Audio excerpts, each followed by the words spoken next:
All right, we'll get going. How you doing? Good, good.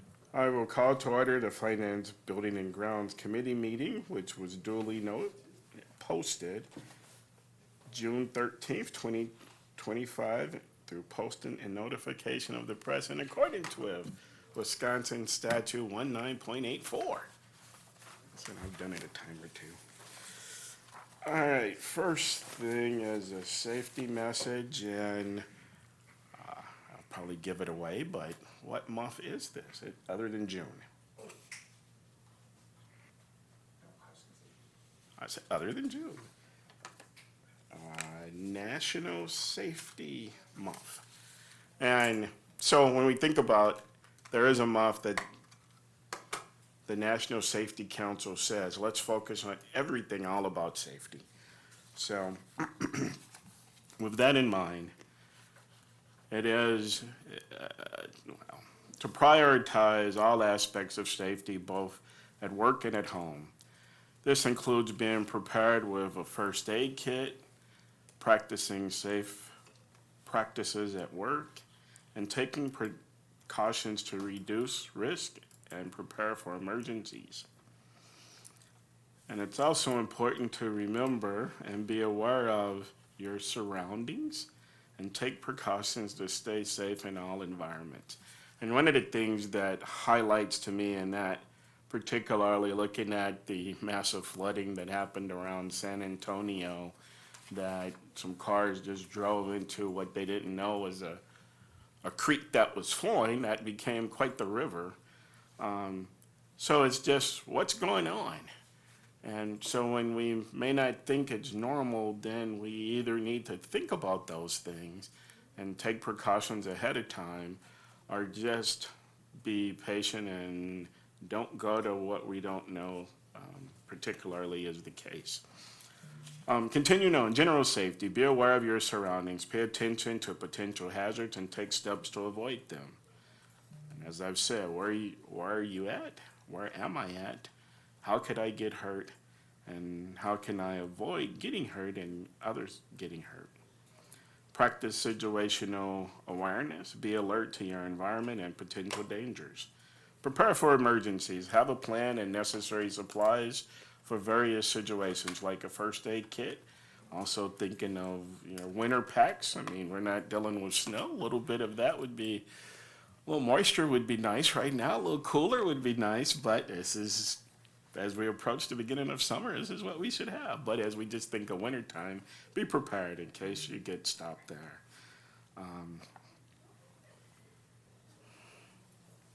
Road safety, buckle up. Always wear your seatbelt, whether you're driving or a passenger. And I will say, the one thing that absolutely boggles my mind and is frustrating is when I drive by people in the passenger seat with their feet propped up. Because if the vehicle has an airbag, and they get into an accident, they're going to be hurt significantly just because they had their feet propped up. Quite a few videos out there where people have been paralyzed just from that, and they otherwise wouldn't have been hurt at all. So just something to be mindful of. Be mindful of other drivers and what they're doing. And quite often we need to take defensive measures based on what other people are doing. And for us personally, avoid distracted driving. Put away the phone and avoid other distractions while driving. So just a few little safety items from National Safety Month. So next, can I have a motion to adopt the June 17th, 2025 Finance Buildings and Grounds Committee agenda? Yes. Carl, It doesn't in a matter. second? Yep. So all those in favor? Well, no, everybody's present, because I agree with it. It passes unanimously with Commissioner Susan Johnson not present. Okay, next item, presentation of the fiscal 24-25 year-to-date, April and May financial summaries, and consider approval to the full board. Mr. McCray. Thank you very much, and I appreciate the committee's patience. There was an error in presenting the April financials to you last month. I think I included both expense reports rather than an April expense and an April revenue report. So in your packet this time are both the correct April and May revenue and expense reports. And as typical, there's not a great deal to highlight, other than the fact I will point out that currently fiscal year to date, come May, we are at 67% of our revenue with 1 month left to go in the school year. Keep in mind, and Commissioner Johnson, we will have a rather large receivable at the close of our fiscal year, waiting for approximately $10 to $12 million in taxes. For the 24-25 year, the receivable will be actually received in the 25-26 school year. And then we are at approximately 64% of our budgeted expenses for the year. Any questions?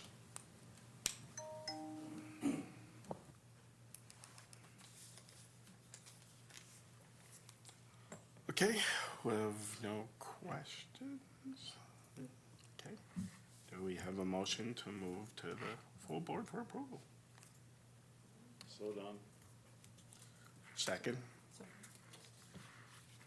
And all those in favor say aye. Aye. That passes unanimously, 3-0. Oh, next item, information on the district's 25-26 roofing projects. Mr. Leader. All right, good afternoon, everybody. Yeah, I'd like to give you an update on the 2025 roof construction timeframe. Beginning with Franklin Middle School, we are about 99% complete on that roof replacement. As you remember, we did some roofing back in 2024, and we are concluding the replacement of the rest of the roof, which will be done by the end of this week. So that ties Franklin up. So other buildings that we're looking at for a construction time frame would be Lincoln and Washington. It's going to be about a 4 to 6 week construction schedule between both the schools. They will begin on the 23rd of June, which is next Monday, and conclude about the 1st to 2nd week of August. We do have to consider that we will probably have some rain days in there, so that will obviously extend that out a little bit. But after that, we're looking at Marshall and Craig High School. That looks like a 16-week construction schedule for Marshall. That's an entire roof replacement, except for the metal roof section of the building. That will start August 11th, and that will run through the end of October. Craig High School, 6-week construction schedule. That as well will start on 8/11, and that will go through the 19th of September. Some other roof projects we have, Parker's main gym and the mechanical penthouse roof system. That will be completed early next week.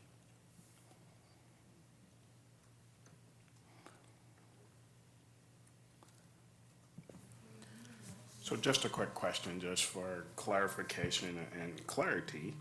You mentioned Marshall full roof replacement except for the metal portion. And with the other buildings, and maybe not necessarily the roof sections, but like what % of the roof is being replaced with this one? At Marshall specifically, or? No, at the other buildings. Oh, at the other buildings, okay.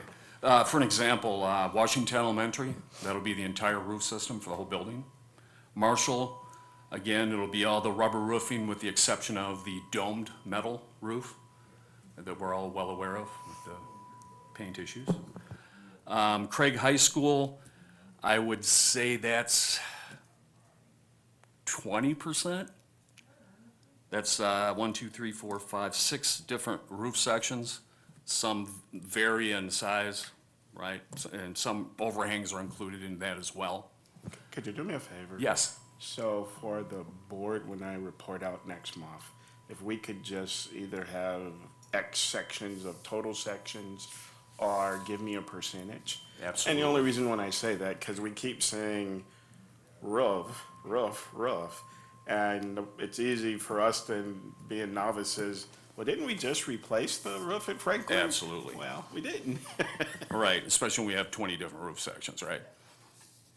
Yes, I will certainly do that. I think there's one I missed. No, I didn't, I'm sorry. Yeah, Rock River Charter School, I'm sorry, missed that one. That'll be done this, I believe, do you remember the date on that? Oh, 8/4 to 8/9, a 1 week, a 1 week work schedule for that roof. It's not a very large roof. But that completes the entire roof system for that building. Right. Any questions anyone has for Dave for that? All right, thank you.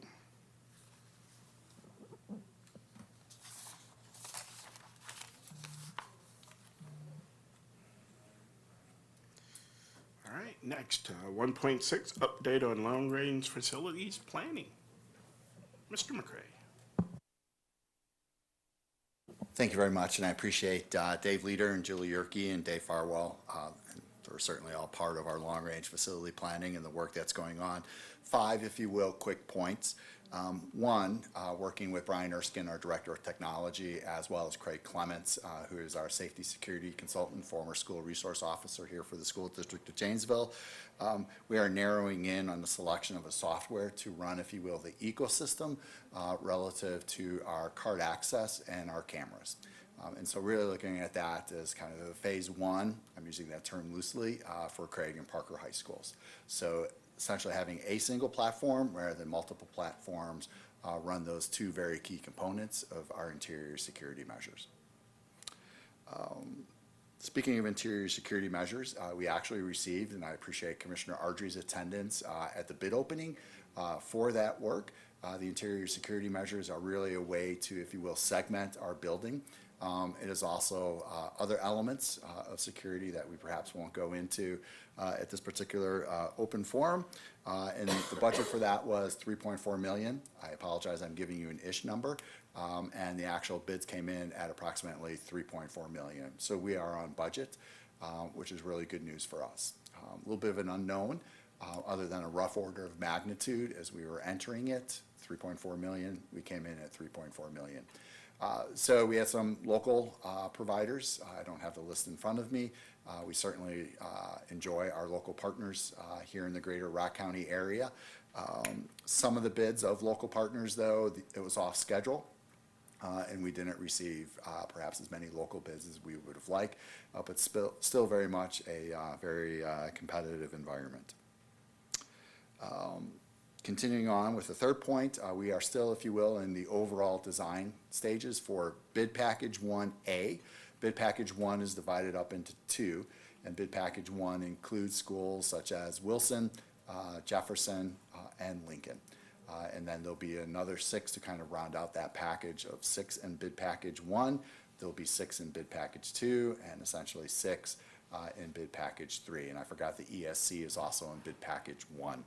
A lot of the work is really in the mechanical side, as well as windows, so not particularly glamorous work, but as Mr. Leader provided an overview, that's really our intent of phase 1 of our long-range planning is to invest in those infrastructure dollars. Also our interior security measures, and then we're also in design stages for essentially our student services space and creating that suite concept. Keep in mind, as I'm sure you do, phase 1 is addressing less than 17% of the overall identified need. Ergo, we will most likely need a phase 2 and a phase 3, and seeking future referenda to support that work. A little bit of a carryover as well as a mix of current funding, and that is really upgrading our overhead paging, our clock systems at our buildings. So Brian Erskine led that request for proposal. We have selected a vendor, and it is using a balance of 2020 referendum dollars. It is appropriate. We always run things by bond counsel to be sure that we are spending dollars within the intent of the question, as well as some additional proceeds from this referendum funding. Proceeds, if you will, are interest dollars earned. So we We're able to capture $151.8 million. That is in the bank. You'll recall that discussion at prior board meetings. That's how we're funding that particular bells and paging project.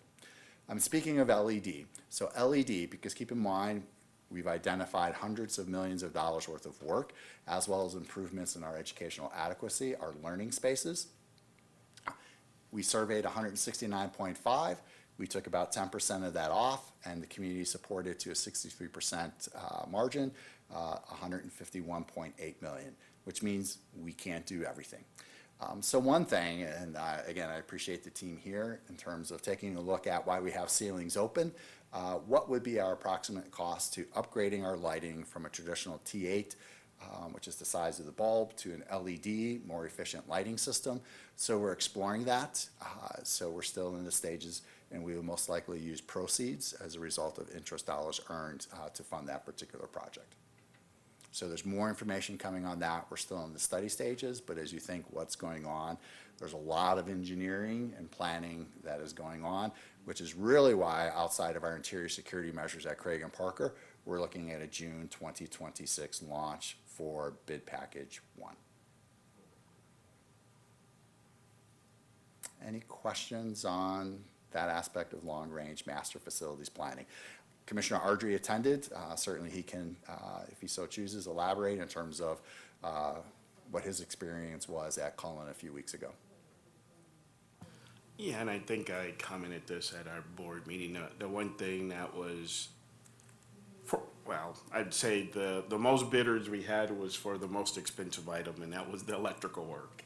So that, and it was a competitive bid, so that was at least refreshing, although there was not as many bidders as Mr. McCray mentioned, at least on our most expensive one. There was 3, I believe, and they were all in the same ballpark. So that was good. And with that, so that's a great point, is we still not have quite locked in. We wanted a little bit of a better understanding in terms of base bids. We have 2 alternates. And so there's a little bit disparity in the alternates, so we just want to do a little more homework. So in case a contractor happens to be listening, which is why we haven't necessarily named that contractor in terms of who won that bid, is there's just a few follow-up questions. We do appreciate our partnership with J.P. Cullen, like not only from a pre-construction standpoint, we also appreciate our partners at EUA, but as we move into the bidding, Scott Llewellyn is taking point, most likely working with the team here in terms of truly understanding working with the engineering firm, which we'll say is EUA and MSA.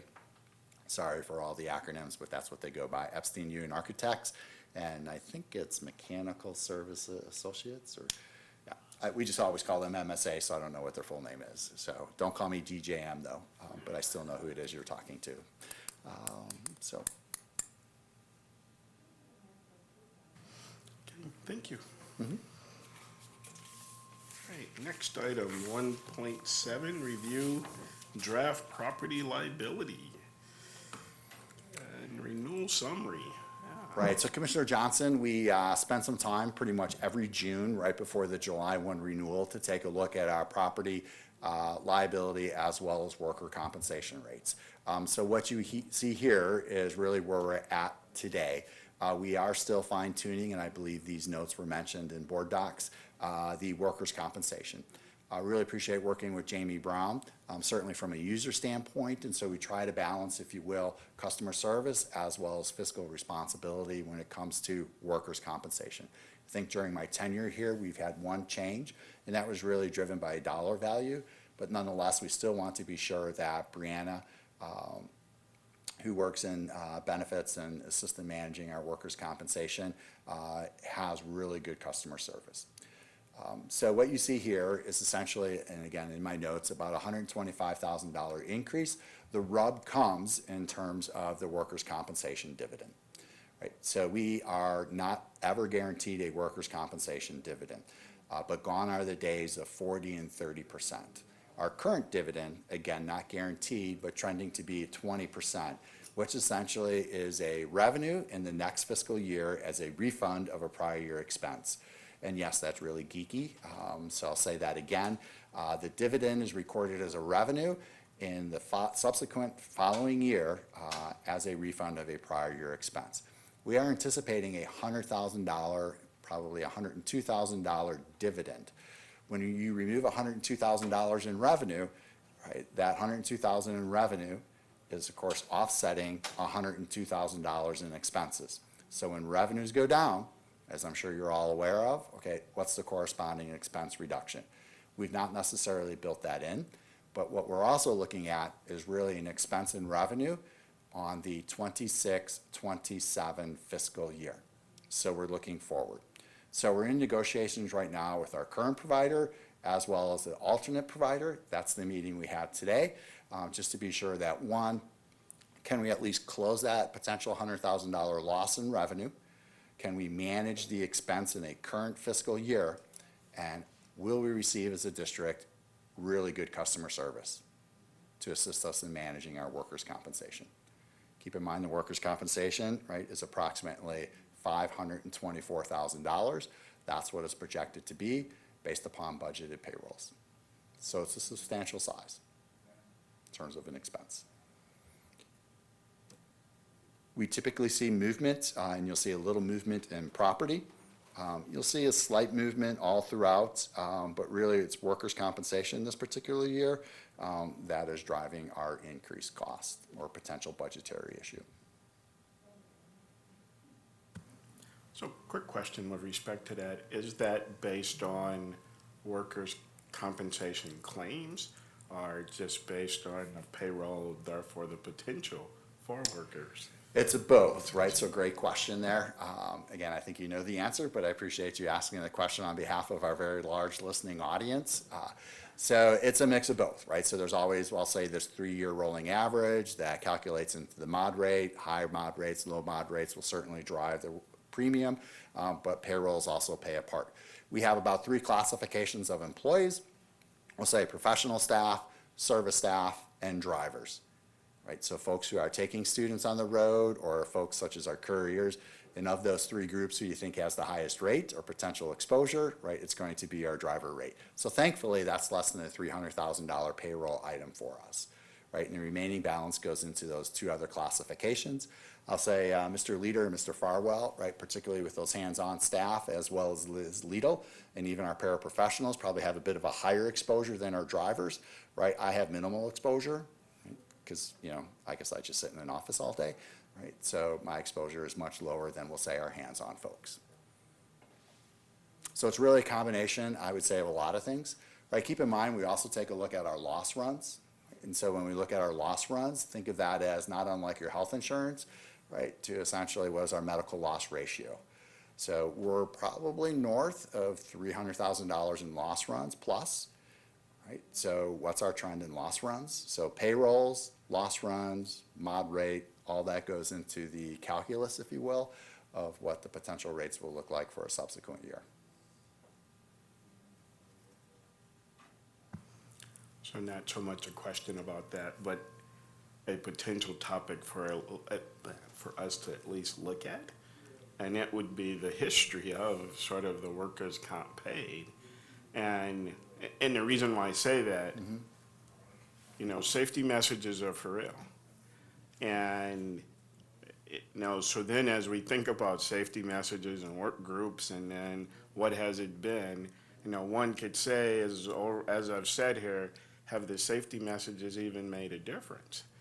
And one would hope so, but I know as we talk safety doesn't mean that safety is implemented even for us personally, even at home. So that's just, so a future topic, if we could just review where has our workers' comp been over the years, that would be great.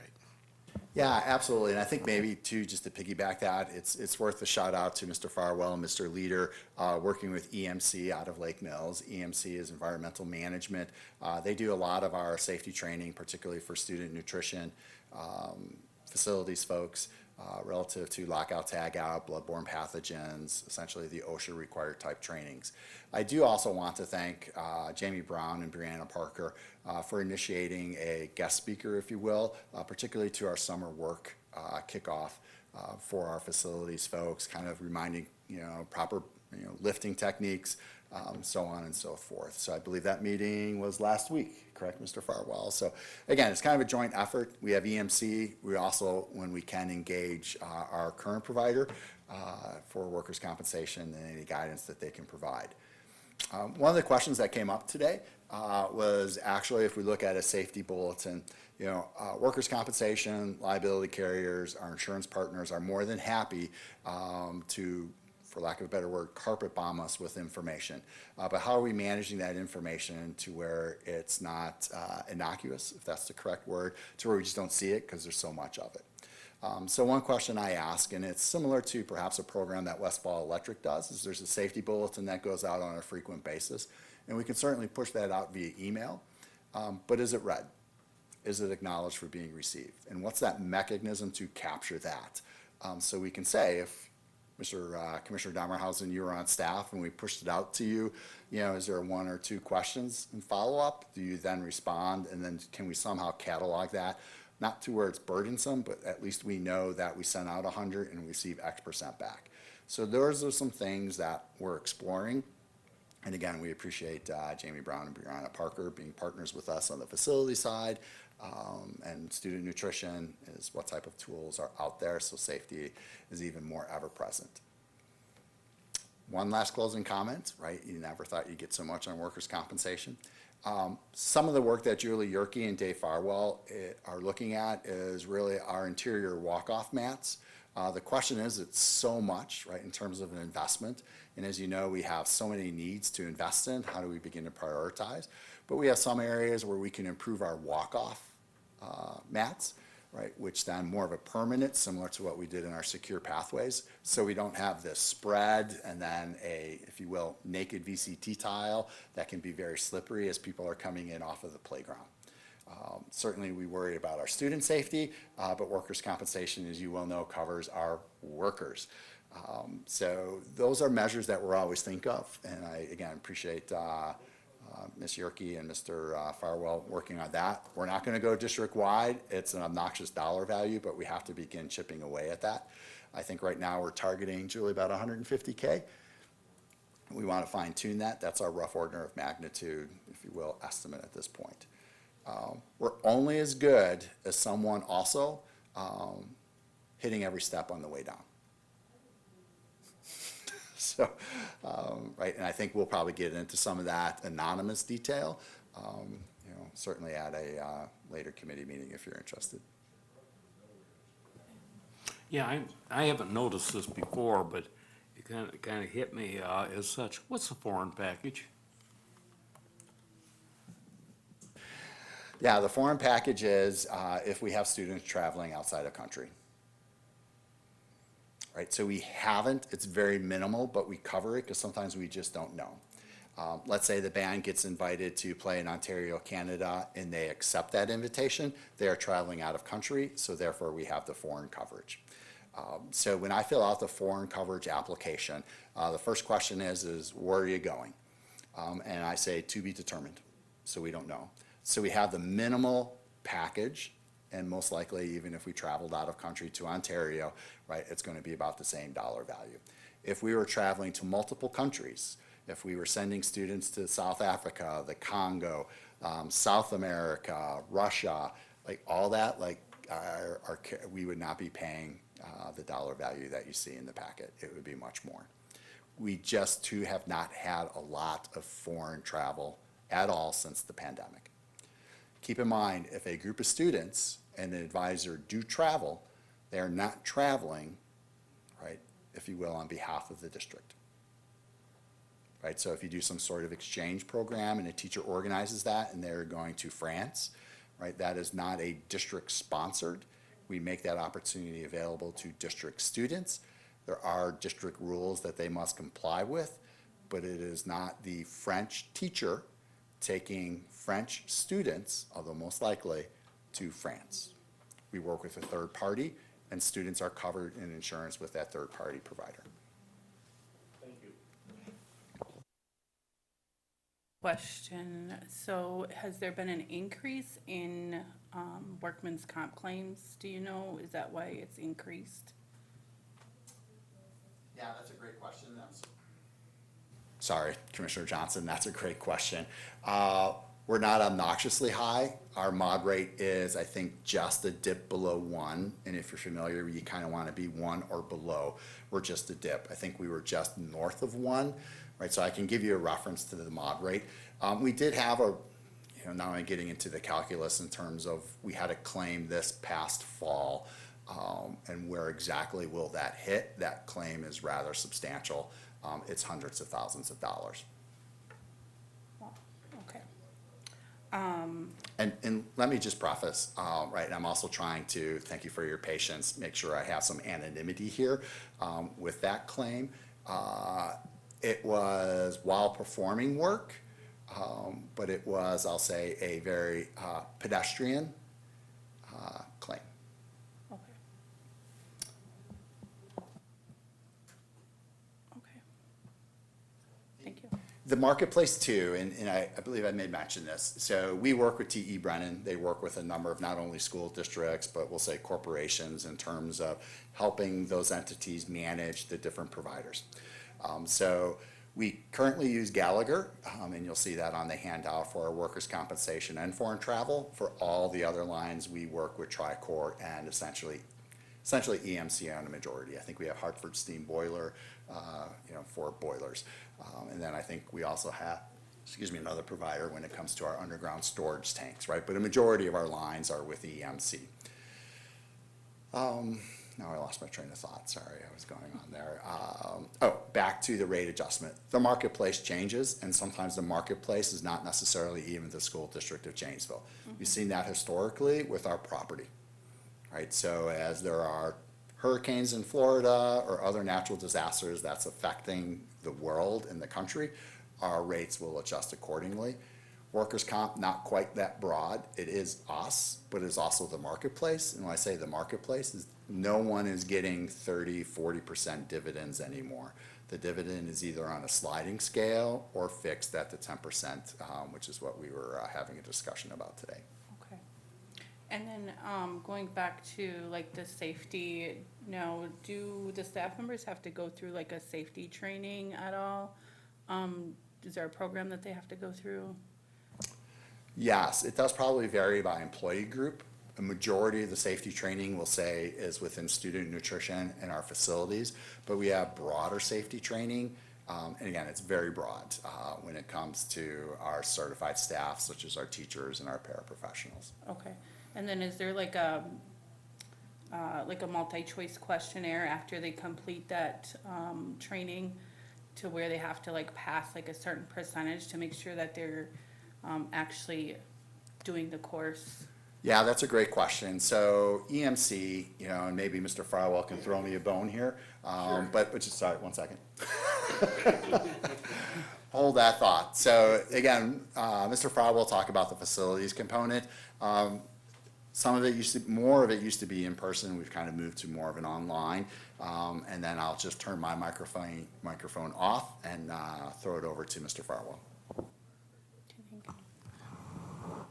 Hi, we have a 5-year plan that we rotate. Sorry, I have a big mouth.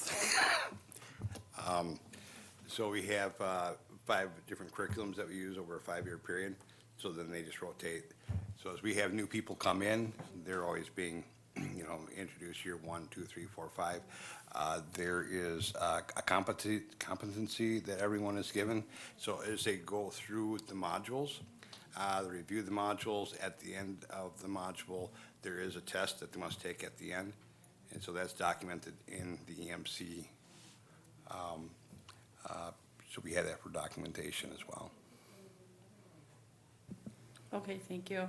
I was only asking because in my current position, every year I have to do a fair housing training every year, and I have to get an 85%, and there's it's like 2-hour-long training, and it's all virtual, but, maybe that's something we need to look at, that it's a yearly thing that people need to do, and they have to pass at a certain percentage, so it's something we need to look into. I think going back to Commissioner Ardrey's point, we'll most likely add this to an agenda for the 25-26 school year. And we can bring back a little more detail, take a deeper dive into our existing safety training. Dave Farwell, I think it was probably 18 months or so ago. It may even have been during the pandemic because it was a great time to catch up on a lot of training. I know Mr. Farwell presented an overview. So it's time to revisit.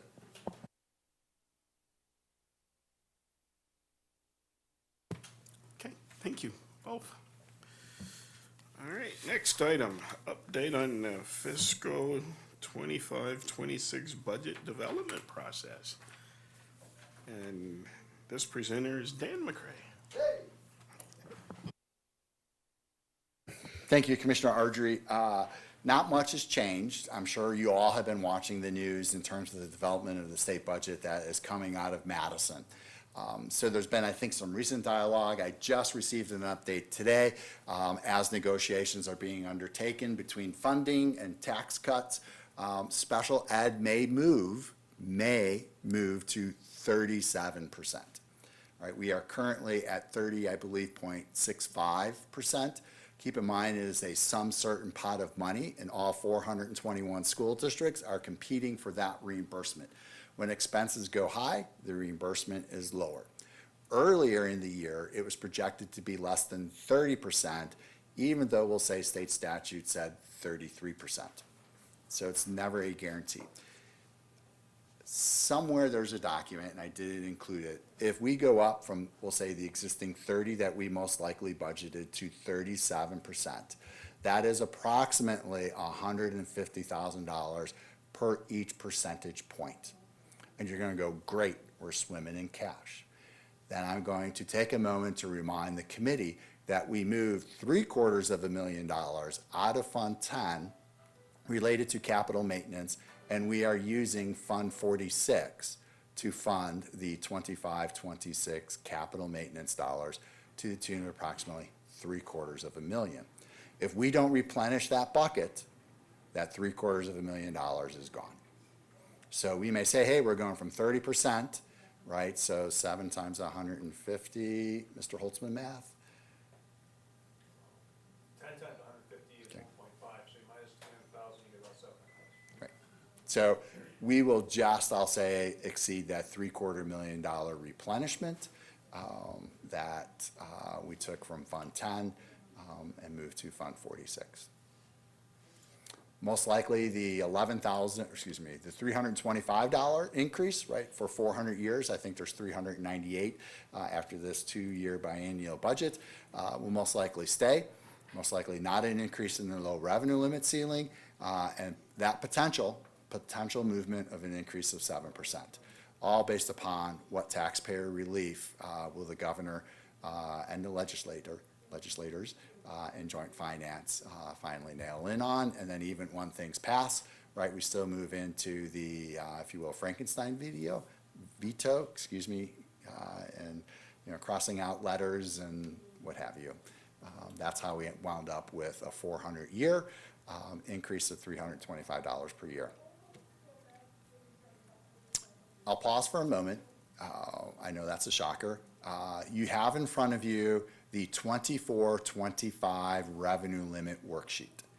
And just wanted to point out, everything you see with a red arrow will be changing over the coming months. Right, so I alluded to this in my narrative in terms of there are still a number of outstanding factors that impact the district's budget. Everything from third Friday count. We assumed a flat third Friday count on our budget assumptions, but that's a variable that could change. Our property values, when you go down to E, will change. Last year, I think we dipped just below 2%. Right? That has an impact not on the available dollars the district will receive, but solely on the mill rate. When property values go up, right, the mill rate goes down. That's really the impact of a TIF out property value. We do know on F, which is our base revenue of $11,325, that most likely that will go up $325, which is the dollar value we used in our budget assumptions, which yields for us approximately another $2.9 million. And we've talked about that. G, there are no exceptions. H, those are non-recurring exemptions. We'll see some slight changes, but keep in mind 14.5 million. Again, we are very grateful to the taxpayers of the School District of Janesville for supporting a 2-year, $14.5 million each year operating referendum on a non-recurring basis, which means, as you all well know, we will need to go back in November of 2026. Of course, that's the board's discretion, but most likely recommended by administration. We don't know our state aid. In just less than 2 weeks, we'll receive the July 1st state aid. Keep in mind, state aid is not new dollars. State aid is really property tax relief, and it's based on shared cost, as well as membership, as well as property values. Those are all factors that go into the state aid calculation.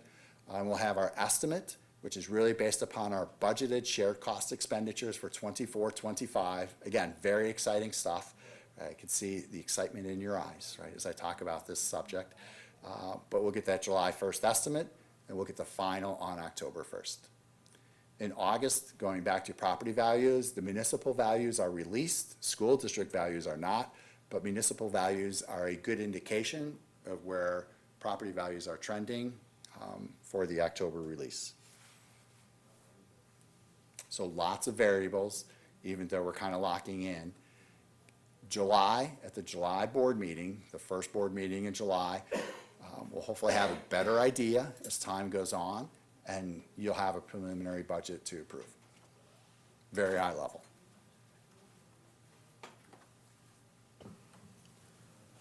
So just for giggles and recognizing the dysfunction in Madison, if there is no direction lead to, I guess, passing a budget, then what happens July 1? Do we stick with where things are at or get nothing or? That's a great question. It, at that point in time, is a carry forward of what you had the preceding year.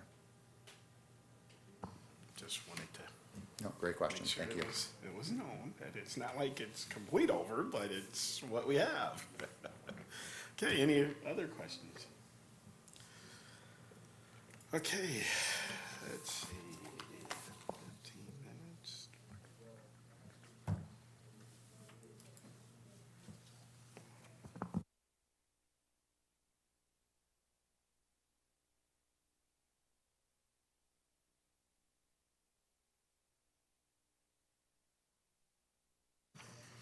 Okay, our next item is initial discussion on student fees.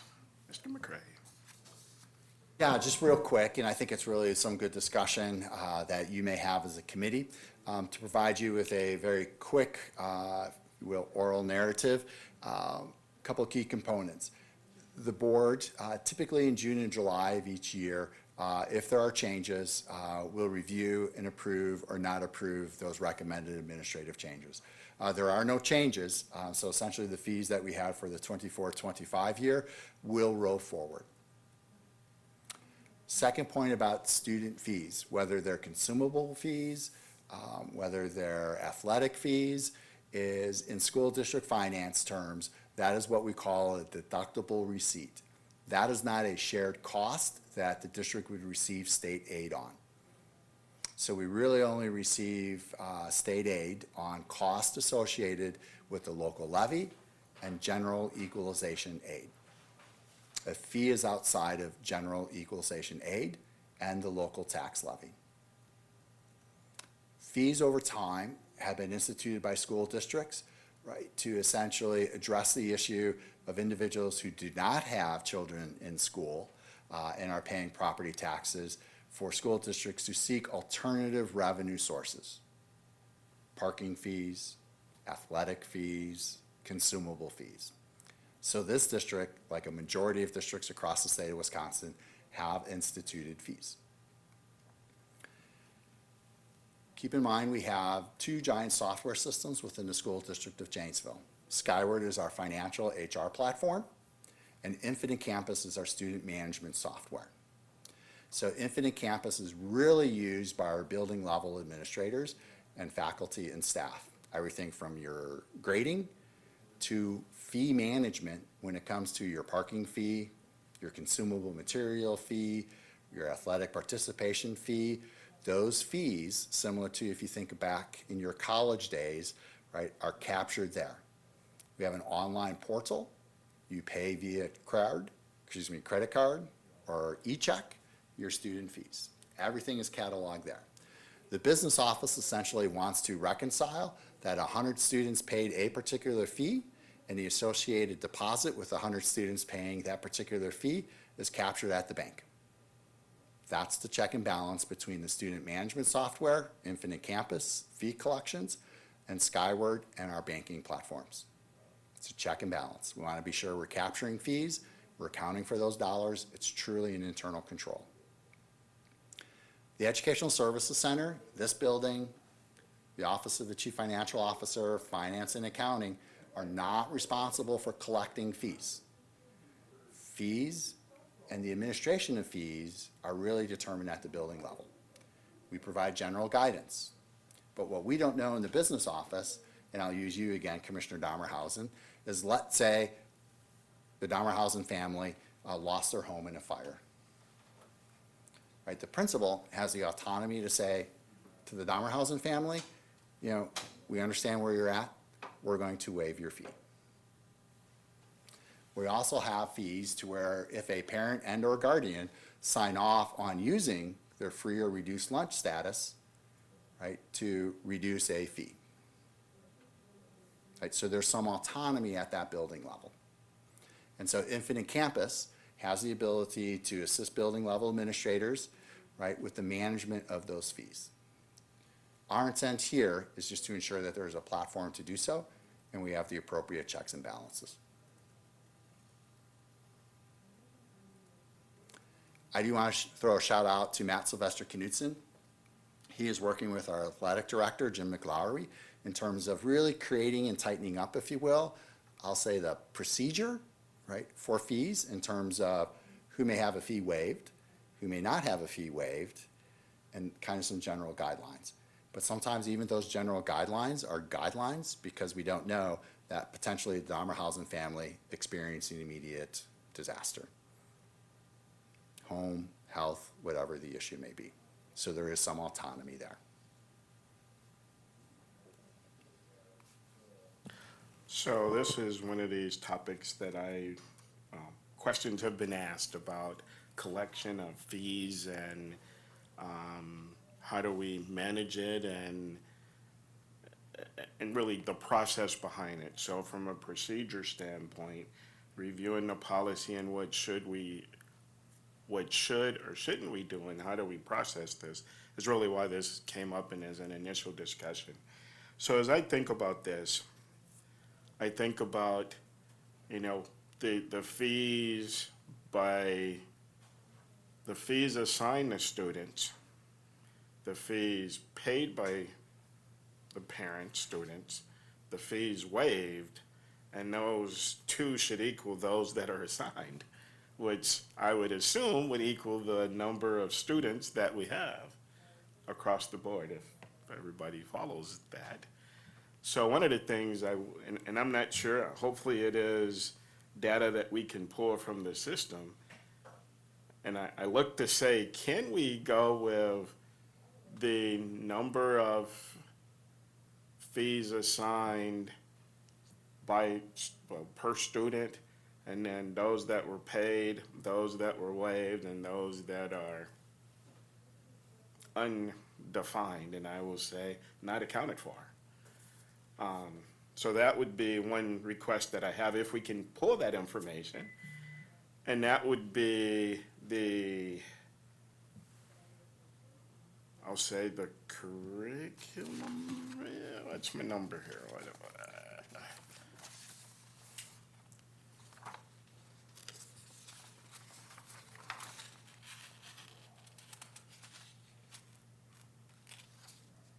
As we talk about like the consumables and those that are classroom-based fees. And I say classroom-based, and I know parking fees still all go, I'm including that in the classroom-based. So, no, I can it's your memo from years ago, so we can go through that. So really, that's what I'm looking at. Thank you very much, and just haven't seen that in a while. So that would be one I would like to look at. And then, so then where the question really came up at is, from an athletic participation standpoint, then that process, which is great to hear that they're working on tightening up the process. But I know from personal experience, and I say athletic, and maybe it should be all co-curricular activities that fall into that category, where fees are assigned and money is collected for participation, then how is that process happening versus, what's being paid, what's being waived, and quite frankly, what isn't being paid? And if I go to our handbook and that we share with the students and staff of the process of what we're to do, when we says the school board policy requires that athletic fees must be paid within the first 10 days of practice in order to be eligible to compete in contests. Well, I know that, and I don't want our coaches, our advisors, our coordinators, directors, whatever, dealing with that part. So ultimately, from our, I'll go co-curricular building organizers saying, here are the students that are eligible to participate based on grades, which is, if it's co-curricular, the curricular part should be number one. And number two, are they eligible from a paid fee if there is a paid fee? Doesn't matter if they're waived or paid, it should go, yes, they're eligible. This seems pretty straightforward and basic. I know this is where we've been loose, and I know we've been loose. So this is an opportunity to dig into it and clean it up. And so by participation, particularly in sports that are more onerous from a cost standpoint, that the participation fees that should be paid by students are being paid. And that's really the crux of what it is, but I think in the full sense of, are we accounting for what's being assigned? And the DPI gives lots of guidance of what fees we can assign and all of those things. And ultimately, as Mr. McCray said, it's based on, well, Carl, myself, Mark, Dave. I think about taxpayers in the district that don't have children participating in activities. We're paying taxes, and their participation in those things shouldn't be on our backs. We can donate money for those things, but it shouldn't be just inherently baked into the taxes. So that's the crux of this initial conversation. I don't know, reactions from my fellow commissioners? Is it something that you guys endorse my request? Because I don't want to be able to aisle it out by myself. I know I'm not. Several other commissioners aren't here, or a part of the committee. They really requested this, and I'll be quiet. Thoughts? I agree with the part of making sure that we have our checks and balances and making sure those fees are actually paid before students participate in events after the 10 days. I think that's a good rule. I think that was arbitrary. So if there's a time frame that makes sense, well, I think that's okay. Because typically, when we talk practice, I hope practices are happening way before competition.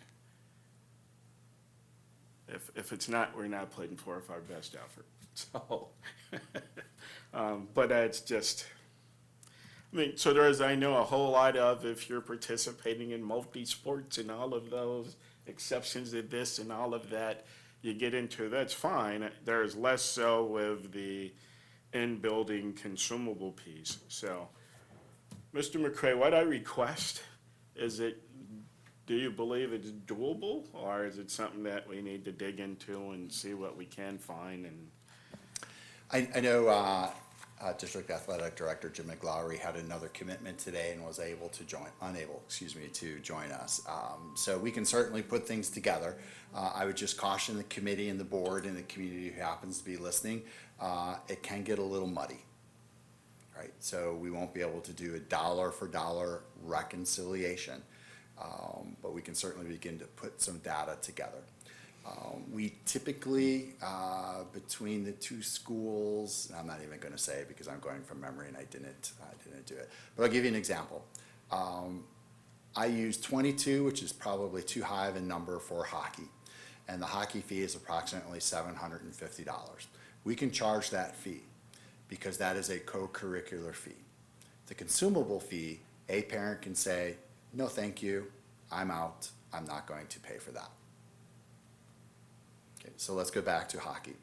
We would raise essentially $16,500 on 22 people paying $750. And to your point, Commissioner Ardrey, I think practice in this district has been, is you may practice because we don't know if you're going to make the team. Once you make the team, we will book that fee. That's been our past practice. There may have been some adjustments in that practice. But certainly when you move on to as a participant and you've made the team and it's week 4, it's week 6, it's week 8, it's week 10, there's certainly ample time to collect that fee at the building level. Again, building administrators always have the prerogative to, a life event happens, we can pause that fee, remove that fee, or ask payments over time on that fee. So sometimes I just wanted to, also provide a little bit of context in terms of our probably all-in fees for athletics is $160,000, which is not a substantial, at each school, is not a substantial amount of money to cover the cost associated with athletics. But it is yet a revenue source, to the commissioner's point. And I'll also say, we recognize the importance of those co-curricular activities, athletics, and other things. So that's why the participation fees don't even come remotely close to covering the costs. Because just from an athletics point, it is north of $1 million. And if the total fees are 160, obviously we're not covering it. But it is at least some level of recognizing those participation. So yeah, anything we can grab there would be great. Very good. All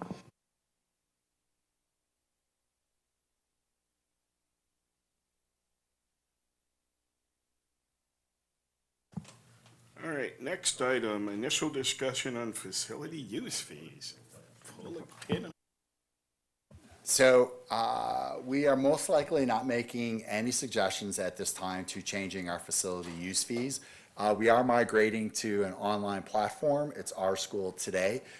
For essentially, I believe we have 4 different types of user groups for our school district facilities. There's of course ourselves, but we have civic profit, civic nonprofit, and I believe we have other school districts. Those, I believe, as I looked at Julie Yerke, who used to help with this process, are those 4 groups. Our fees are extremely low. In part, Commissioner Ardrey referenced it earlier, is we want people to use our buildings. Taxpayers are using our buildings, but yet on the same hand, we need to incur some revenue to offset the associated expense. We do not staff on the weekends unless an outside community group is using our facilities. We will charge for that. The charge for that is minimal. We typically will need to use the services of an employee who is working overtime to cover.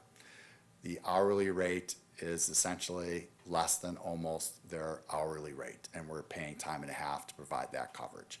We also have increased facility use, wear and tear, and energy costs associated with using our facilities on weekends.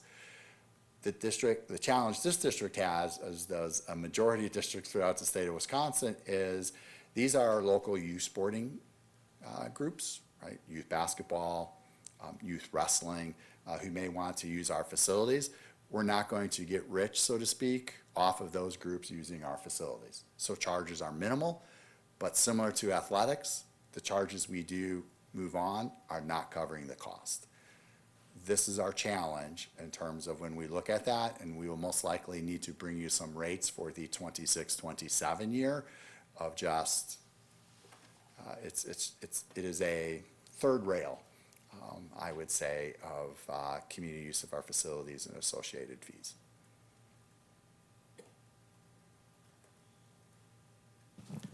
Thank you. And just as we were talking fees, I was thinking that this fits into the same category. And, from my viewpoint, it would seem, and yes, we do want the buildings to be used. But then it would be, rather than, and I guess I look at, we're talking about our buildings, and that's what we went to referendum for. And we look at the total cost of using the buildings, and granted, we want them used, but do we want them used at a dollar value today that was equivalent of the dollar value back in, I'll pick a year, 1990? I don't know when the last time they really changed. So I'm just saying, we don't have to say you're paying for everything, but let's update it to what a proper number would be today. So that's what I would say, if we could pull present value from whatever year those numbers were determined and present value it up to today, what would that be? And I don't think anyone would, well, people can say, I don't want to pay it, but but they wouldn't have a real good standing, because it's not really raising it, it's just bringing it to today's numbers, so. The challenge, and you kind of touched on it, is typically we have an old policy and the world has changed. And so I believe, and this is just my observation, that to some extent we've become the Kalahari. And this is the issue with, again, school districts throughout the state. So we support a referendum, we help you build a field house, we want to be able to use that field house, and rightfully so. But as budgets get tighter and our staffing gets tighter, particularly in our support ranks, right, it is Mr. Farwell who is wrestling with, I need to find coverage, right? And that coverage is going to be at time and a half per hour. And so it's difficult enough when it's our own group, such as Spotlighters, who are using Craig High School for their, I don't want to say gala, but their large event, competitive event, right? And we have thousands of people coming to our buildings. It's more than one custodian on staff. We will eat that cost because we are hosting. If we do a youth tournament, we could also have hundreds of students, young people and coaches and fans in our buildings. We need more than one custodian. Some districts, such as Sun Prairie, have moved, if you will, to an event manager. This is their full-time job. They are managing the community use of their facilities. They are staffing it. They are working weekends along with facility staff. We're just not there, because we at times often struggle with, do we need an FTE here, or do we need an FTE here in a limited revenue growth environment?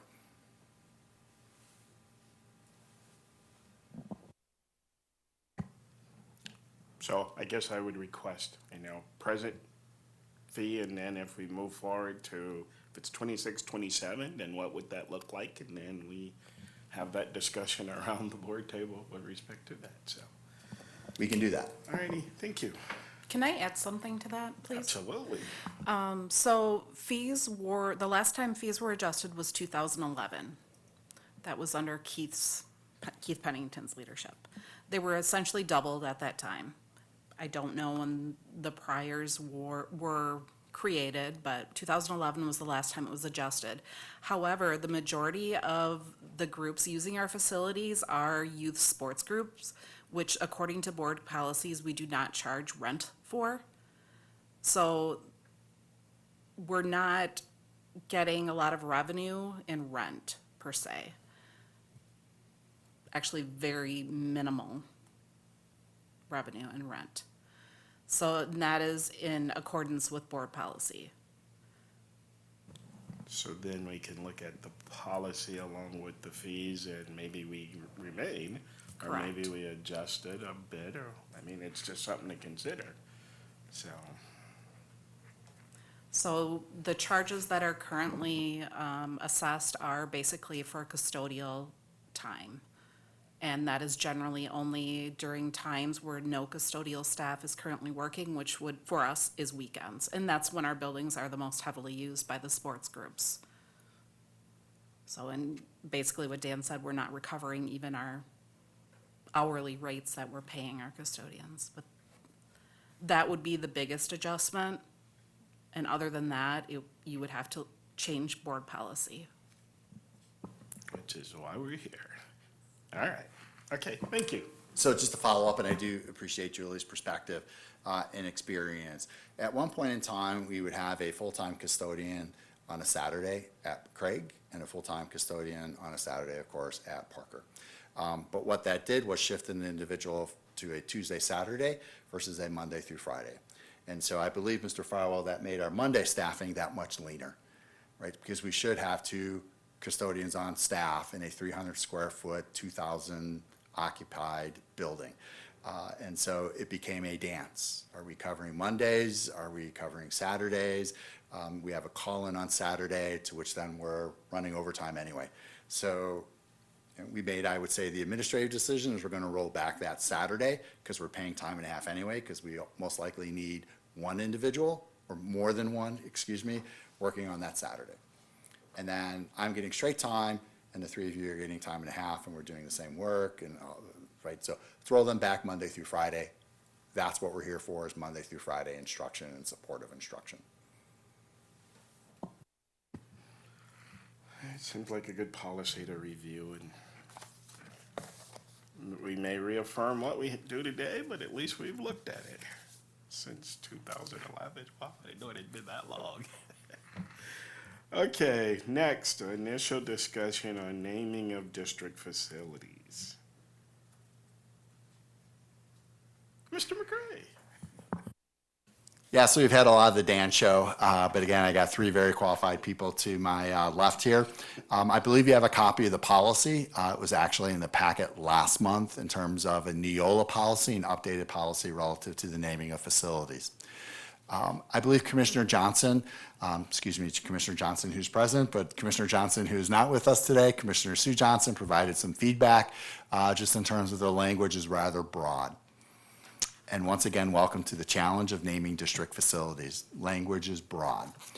So I think really what we want to begin to, perhaps administratively, as well as certainly the board's prerogative to, do we tighten that language up?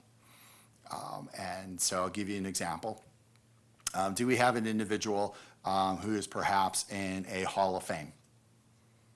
Do we take a much broader recognition of that individual's contribution to whatever it is they're being recognized for into consideration? Because I'll go back to my coaching days.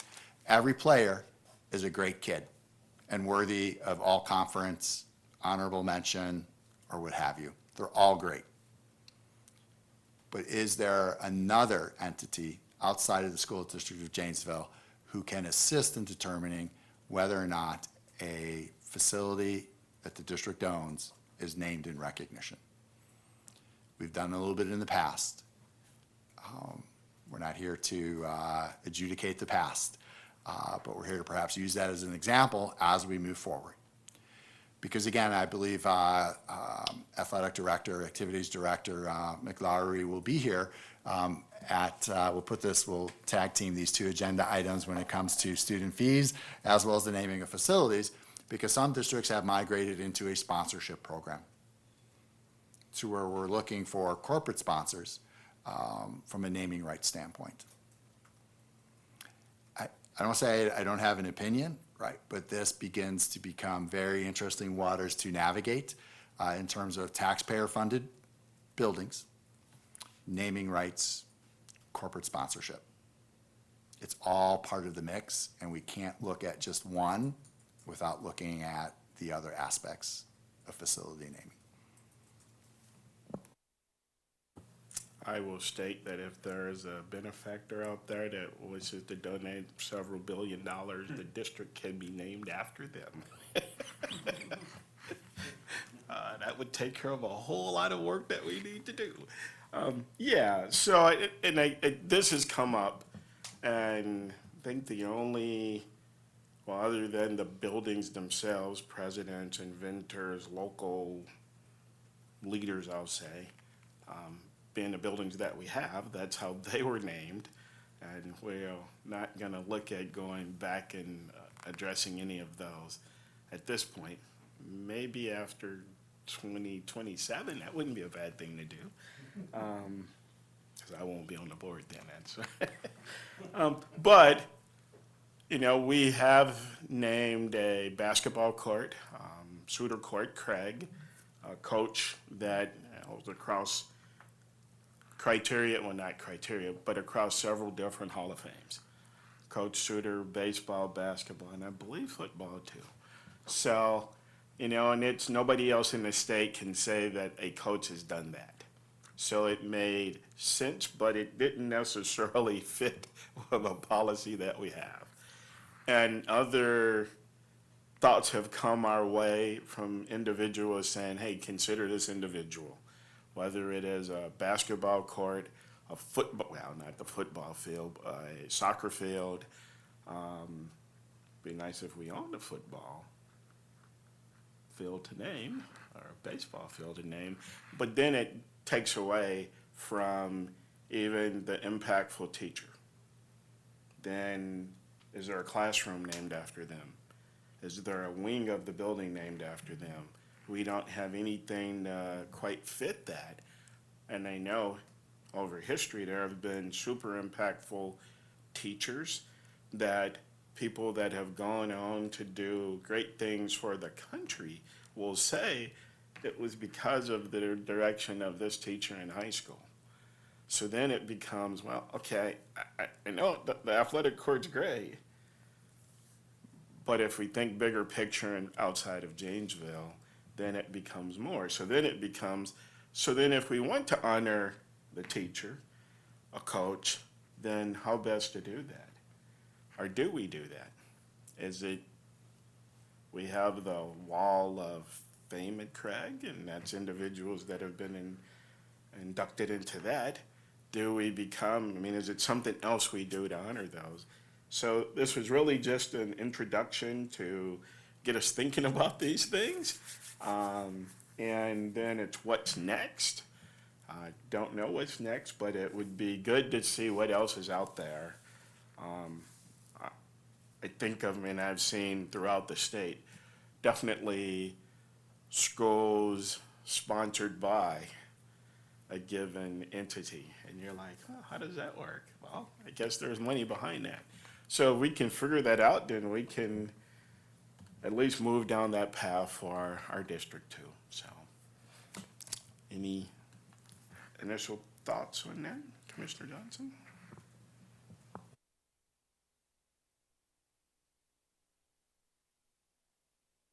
So I guess with Mr. McLaury here, we'll have a more fruitful conversation and a full committee, hopefully also. So.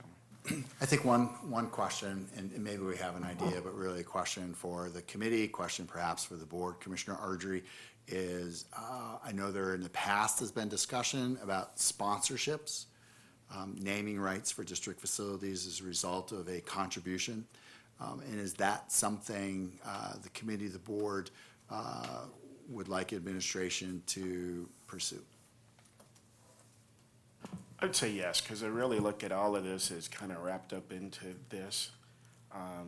It may be, and I'll just make up something, it may be the Ardrey Field sponsored by ABC Supply.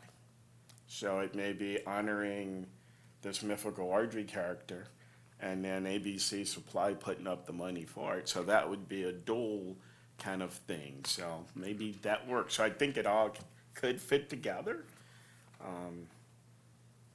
So that's why I said, if somebody said, hey, I want to give $2 billion and we'll figure out how to use that appropriately with naming and whatever, so. The School District of Ardrey? Yeah. If I get it, I will. Okay. All right, future committee meeting items.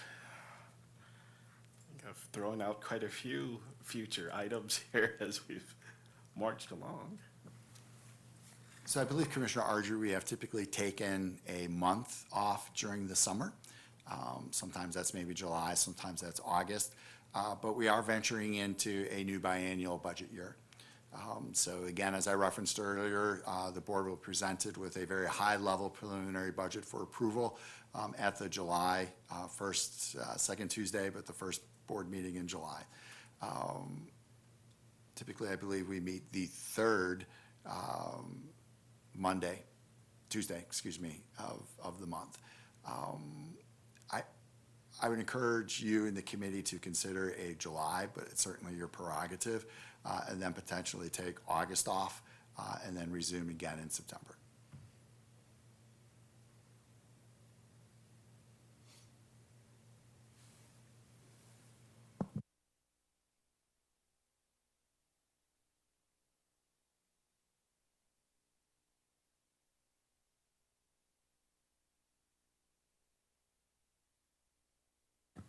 So that would be, our next meeting would be July 15th, would be the third Tuesday. And then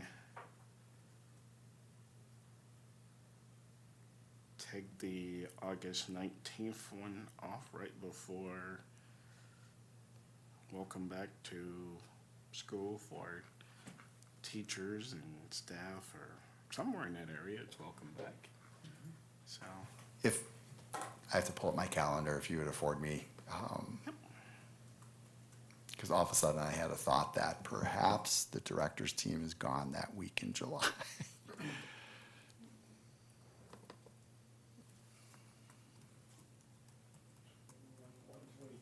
There's a finance committee scheduled for the 15th of July.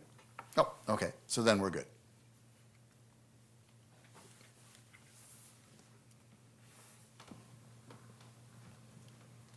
I'm comfortable with having July 15th as our next meeting and a planned hiatus in August.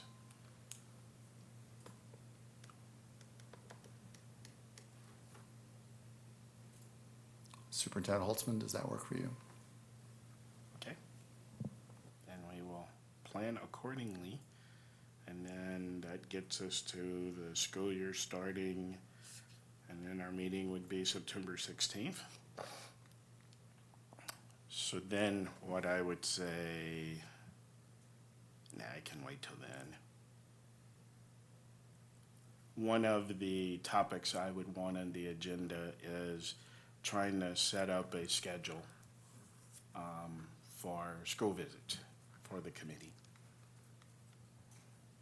Think of the work that's been done and gonna be done, it would be good to have a planned visit for our, how many other buildings? Yeah, Would you like us to tentatively plan September 16th for an off-site, non-ESC committee meeting? And we could perhaps go up to a roof or tour some other improvement areas? yes, that would be enlightening. Well, we won't do it in lightning. Well, of course not, that wouldn't be safe.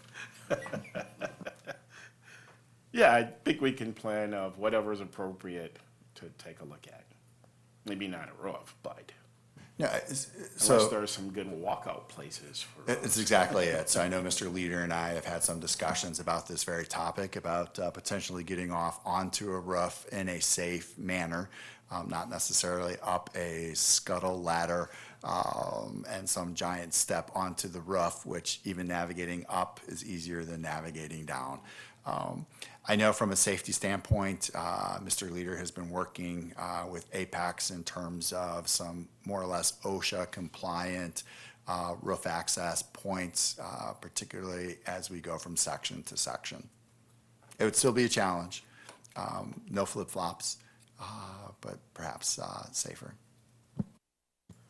And I think, number one, to look at it, but even if what we deem isn't the most safe way to do that, even if we can talk the different styles of roof construction. I mean, because for most of us novices, we look at our home, we see our roof, but that's nothing compared to the commercial roofs that we have on schools. So when we say rubber, it's like rubber? What is rubber doing on a roof? Well, that's one of the key design construction techniques. So even if we can't get, then even to have if it's a model, that would be great. And if nothing else, the various pictures of the different styles that we have would be the next best, so. Okay. Anything else for committee items? Anything you want us to dive into?